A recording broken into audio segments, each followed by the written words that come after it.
भाई को Z plus की सुरक्षा दो, सागर भाई को जेड प्लस की सुरक्षा दो,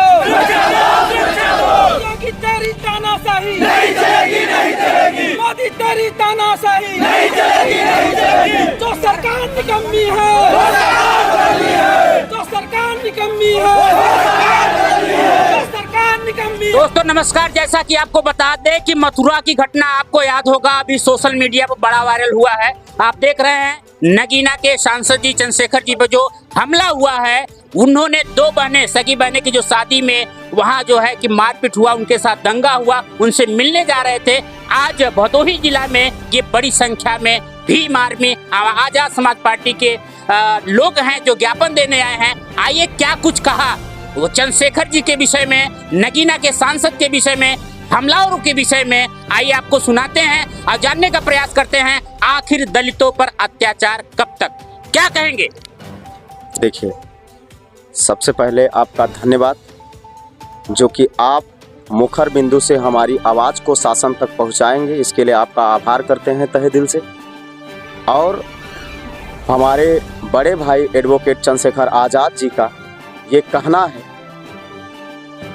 कि सरकार ये जो है, सरकार भाजपा की जब तक रहेगी तब तक गरीबों, शोषितों, वंचितों की कोई भी न्याय की सुनवाई नहीं हो पाएगी, क्योंकि ये सरकार गरीबों को यहाँ से खत्म करना चाहती है। गरीबी को नहीं मिटाना चाहती है, गरीबों को मिटाना चाहती है। तो हम सरकार से उम्मीद ना करते हुए हम राष्ट्रपति शासन लागू करने के लिए ऐसी मांग रखते हैं। और मांग इसलिए रखते हैं कि आज हमारे नेता, जिनके बदौलत हम लोग बोल पा रहे हैं, डोल पा रहे हैं, अपनी आवाज को बुलंद कर पा रहे हैं, जब उनके लिए उनके ऊपर हमला हो रहा है तो हम लोगों के ऊपर भी हमला हो सकता है। इसलिए हम लोग ये मांग करते हैं कि राष्ट्रपति शासन लागू किया जाए और भाई एडवोकेट चंद्रशेखर आजाद जी को जेड प्लस सुरक्षा दी जाए, और ताकि हम लोगों की आवाज को भाई और बुलंदियों से रख सके। और मांग ये कि है कि देखिए, ये जो मथुरा में इतना निंदनीय हमला हुआ और उसके बाद हम लोगों के बहन बेटियों के साथ शोषण, अत्याचार आए दिन होते रहे हैं और आज भी हो रहे हैं। ये घटनाएं निरंतर बढ़ रही है। मैं सरकार से कहना चाहता हूं कि सरकार कह रही है कि मैं यहाँ से गुंडों और माफियों को खत्म कर दे रहा हूं, तो मैं ये कहना चाहता हूं कि सरकार ये जो दोहरा शतक दिखा रही है, हमारे SC ST OBC के नेताओं को मुकदमे में फंसा करके किसी तरह से जेल में भेजवा दे रही है। हमारे जो मजबूत रीढ़ हैं, हमारे रीढ़ को काट करके धीरे धीरे खत्म कर रही है।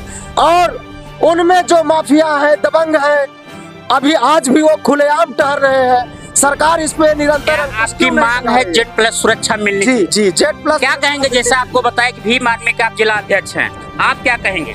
देखिए, मेरा नाम रोहित भारती है। ये जो सरकारें हैं, जो पूरी तरीके से जातिवादी सरकारें हैं, जो आजाद समाज पार्टी भीम आर्मी के आवाज़ को दबाने के प्रयास कर रही है, तो सरकार शायद भूल गई है कि भीम आर्मी आजाद समाज पार्टी इतनी मजबूत हो गई है, इस जन्म में क्या वो 7 जन्म ले लेगी, फिर भी इस आवाज़ को दबा नहीं पाएगी। मैं सरकार को कहना चाहता हूँ कि अगर आपकी ऐसी ही मानसिकता रहेगी कि जातिगत आधार पे शोषित, पीड़ित, अत्याचार किया जाएगा, तो भीम आर्मी के लोग, आजाद समाज पार्टी के लोग, ये तो चेतावनी है। उसके बाद अगर सरकार होश में नहीं आती है, फिर सड़कों पर उन्हें काम करेगी। सरकार होश में नहीं आती है तो सड़कों पर उतरने का काम करें, क्या कहेंगे विनोद जी आप। मैं एक ही चीज कहना चाहूँगा कि जैसे एक पत्थर पानी में हलचल मचाने के लिए काफी है, उसी तरह मैं जातिगत मानसिकता के आतंकियों को कह देना चाहता हूँ कि अभी हम लोग अपना काम भूले नहीं है।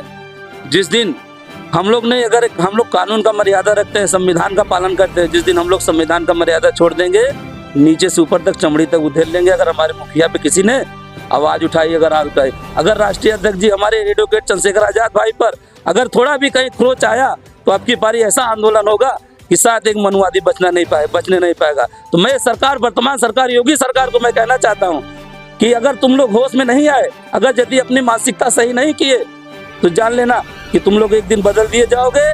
और एक दिन जैसे 200 साल अंग्रेज यहाँ से भाग गए, उसे तुम्हारे भी भागने का समय आ गया, बड़ा नजदीक है। लेकिन अंग्रेजों ने जिस तरह तुम लोग के ऊपर, अंग्रेजों ने जिस तरह इन मनुवादियों के ऊपर रोक लगाई थी कि इनको जज बनने पर मनुवादियों ने रोक लगाई थी कि इनकी न्यायिक मानसिकता सही नहीं होती है। मनुवादियों की न्यायिक मर्यादा सही नहीं होती है, तो ये लोग न्याय की कुर्सी बैठ के आज ये साबित कर दिए कि वाकई में इन लोग की न्यायिक मर्यादा सही नहीं होती है। अब बताइए, अब वो उस दिन घटना 28 फरवरी की बात है, जब पुलिस प्रशासन को हमारे कार्यकर्ताओं ने उस अपराधियों को पकड़ के सौंप दिया तो पुलिस छोड़ा क्यों उसको? इसका मतलब सरकार के इशारे पे काम हो रहा है। एक बार नहीं, दो बार हमारे कार्यकर्ताओं ने उसको पकड़ के पुलिस के हवाले किया, फिर भी पुलिस वाले ने छोड़ दिया।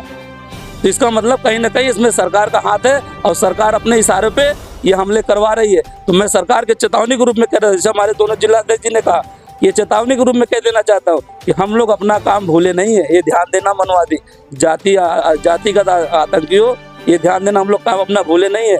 आज भी हमें छुड़ा चलाने आता है, लेकिन हम अपना काम भूले नहीं हैं। क्या कहेंगे भैया, आज को लेकर के 28 तारीख को हमला होता है, 2 सगी बहनों के शादी में जो हमला हुआ उसके लिए चंद्रशेखर जी मिलने जा रहे थे नगीना के सांसद जी, क्या कहेंगे आप? सबसे पहले आपका बहुत बहुत धन्यवाद।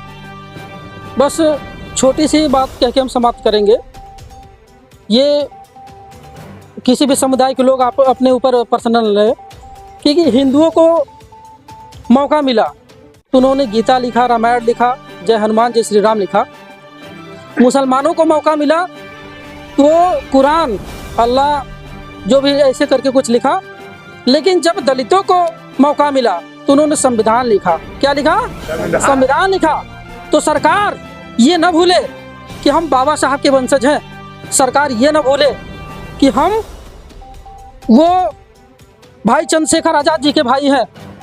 सरकार अगर डाल रहेगी तो हम पात रह के उनसे ईंट से ईंट, पत्थर से जवाब देने का काम करेंगे। धन्यवाद। ये जो है आपको बता दें कि भदोही जिला के हम मुख्यालय पर उपस्थित है। आप भीम आर्मी आजाद समाज पार्टी के ये लोग हैं, ज्ञापन देने आए थे। आप देखते रहिए, भदोही से राम कुमार वर्मा की खास रिपोर्ट।